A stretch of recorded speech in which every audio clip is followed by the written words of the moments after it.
DLSA तरफरु आईन सचेतनता कार्यक्रम आज उपांत जिला गजपतिर दुर्गम अंचल डुम्बाड़ा ग्राम पंचायत कार्यालय रे गजपति जिला आईन सेवा प्राधिकरण अध्यक्ष तथा जिला जज जगदीश प्रसाद महांती निर्देश क्रमे एक आईन सचेतनता कार्यक्रम जिला आईन सेवा प्राधिकरण सचिव विमल राउल अध्यक्षतार आयोजित हो जाइछि।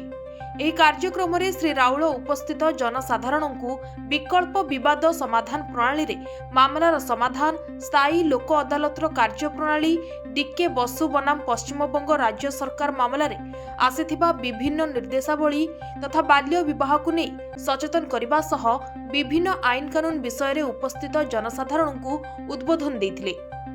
ଏହି ଅବସରରେ ନିମନ୍ତ୍ରିତ ଅତିଥି ଭାବେ ଜିଲ୍ଲା ନ୍ୟାୟାଳୟର ଭାରପ୍ରାପ୍ତ cadre public prosecutor Rajesh Kumar Mishra cyber crime ତଥା ସରକାରଙ୍କର ବିଭିନ୍ନ ଯୋଜନା ସମ୍ବନ୍ଧରେ ସମସ୍ତଙ୍କୁ ସୂଚନା ଦେଇଥିଲେ।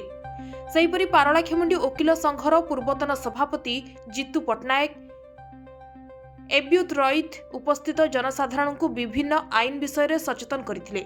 सर्वशेषରେ स्थानीय सरपंच बी गमांगो समस्तଙ୍କୁ ଏହି କାର୍ଯ୍ୟକ୍ରମର ସଫଳ ଆୟୋଜନ ପାଇଁ ଧନ୍ୟବାଦ ଜ୍ଞାପନ କରିଥିଲେ।